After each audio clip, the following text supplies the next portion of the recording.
अस्सलाम वालेकुम दोस्तों, क्या आप जानते हैं कि पाकिस्तान के बच्चे पूरी दुनिया में सबसे ज्यादा गैर महफूज हैं, सबसे ज्यादा अदम तहफ़्फ़ुज़ का शिकार हैं और इनके खतरात जो हैं आम बच्चों से बहुत ज्यादा हैं। उसका अंदाजा सिर्फ यहां से लगा लें कि पाकिस्तान में तकरीबन 110 मिलियन बच्चे हैं, जो कि 10 करोड़ से 11 करोड़ के दरमियान एक नंबर है। और ये नंबर दुनिया में एक बहुत बड़ा नंबर है कि 10-11 करोड़ बच्चे हैं। लेकिन इन बच्चों का अदम तहफ़्फ़ुज़ का अंदाज़ा यहाँ से लगा लें कि पाकिस्तान में इस वक्त रोज़ाना 12 बच्चों का सेक्सुअल अब्यूज़ का जो केस है वो रिपोर्ट हो रहा है। मतलब पाकिस्तान में रोज़ाना 12 बच्चों का कहीं ना कहीं जिनसी इस्तेहसाल हो रहा है और उसकी रिपोर्ट अखबारात में आ रही है। और इससे ज्यादा ऐसा नंबर है जो कहीं रिपोर्ट नहीं होता, जिससे आप अंदाजा लगाएं कि पाकिस्तानी सोसाइटी बच्चों के लिए कितनी गैर महफूज है। अब हर आए दिन कुछ ना कुछ ऐसे वाकयात हादसात होते हैं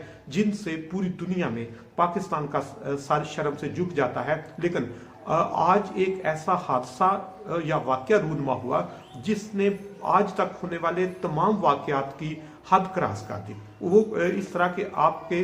जनूबी पंजाब में कोट अद्दू में एक मस्जिद में 13 साल बच्चा इत्काफ कर रहा था और इत्काफ के दौरान एक और इत्काफ करने वाले 28 साल बंदे ने उसके साथ जिनसी दरिंदगी की, जिसके बाद अमाम मस्जिद ने उसको मतनबा किया और उन्होंने अमाम मस्जिद को भी धमकियां लगाई, उसके पेरेंट्स को भी धमकियां लगाई। लेकिन उनके पेरेंट्स ने उस पर रिपोर्ट दर्ज कराई और इस वक्त उसको जेरे हिरासत लेकर बच्चे की भी मेडिकल जो ट्रीटमेंट है वो जारी है। लेकिन मैं बताना ये चाह रहा हूं कि पाकिस्तान अदम तहफ़्फ़ुज़ इतना है कि इससे पहले बच्चा सड़क पे गैर महफूज होता था, बच्चा बस में गैर महफूज होता था, किसी रिश्तेदार के घर गया हुआ है तो गैर महफूज होता था, कहीं खेलने गया हुआ है, मतलब कहीं भी बच्चा है तो अदम तहफ़्फ़ुज़ का शिकार था। लेकिन पाकिस्तान की तारीख में पहली बार ऐसे हुआ है कि बच्चा मस्जिद में नहीं है, मस्जिद में इत्काफ कर रहा है और जो जुल्म करने वाला है वो भी ऐसे नहीं कि वो कोई रागीर है, वो भी उस इलाके का ही बंदा है और वो भी मस्जिद में इत्काफ ही कर रहा है, लेकिन उसने भी जिनसी दरिंदगी की हद क्रॉस कर दी। तो इसलिए पाकिस्तान में आए दिन ऐसे वाकयात और हादसात रूनुमा होते हैं जिससे इंसानियत का सर शर्म से झुक जाता है। और इसकी एक सबसे बड़ी वजह यह है कि पाकिस्तान में लॉ एंड ऑर्डर की कंडीशन बहुत कमजोर है।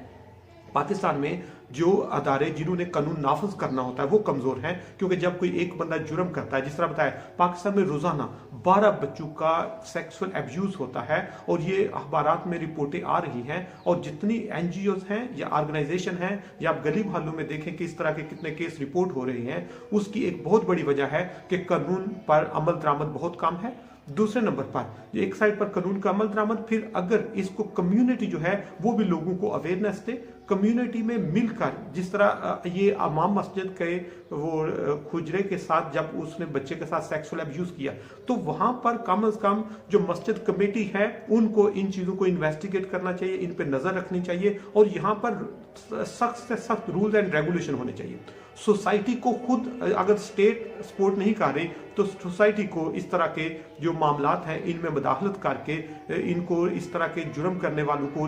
निशान इबरत बनाना चाहिए, ताकि कोई बंदा इस तरह का जुर्म करने के बारे में सोचे भी ना। क्योंकि जब किसी मुल्क के बच्चे अदम तहफ़्फ़ुज़ का शिकार होते हैं तो वो मुल्क पूरे का पूरा अदम तहफ़्फ़ुज़ का शिकार होता है, क्योंकि बच्चे जो है इनकी खेलने वाली, खुश रहने वाली और ग्रोथ वाली उम्र होती है और इसमें अगर इन पे प्रेशर आ जाता है तो यकीनन उनकी ग्रोथ अच्छी नहीं होती, जो पूरे मुल्क के लिए एक बहुत बड़ा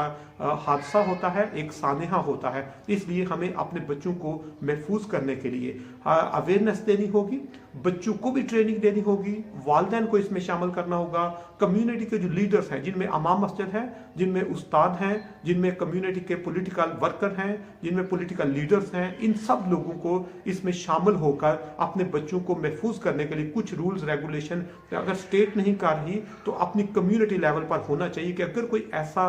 गनौना फेल में मुलव्वस होता है तो उसको निशान इबरत बनाया जाए, ऐसा निशान इबरत कि इसके बाद कोई बंदा ऐसा काम करने का सोच ना सके। अदरवाइज हम अपने बच्चों को अगर महफूज नहीं कर सकते तो हम अपने पाकिस्तान को भी महफूज नहीं कर सकते, हम अपने मजहब को भी महफूज नहीं कर सकते, क्योंकि हर बंदे को इस तरह के हादसात या वाकयात जब होते हैं तो उंगली उठाने का मौका मिल जाता है। और इसलिए हमें इस तरह के मामलात में और स्पेसिफिकली रमज़ान मुबारक में दुआ करनी चाहिए कि अल्लाह ताला हमारे बच्चों और हमारे मुल्क को इस तरह के घिनौने फेल करने वालों से महफूज रखे।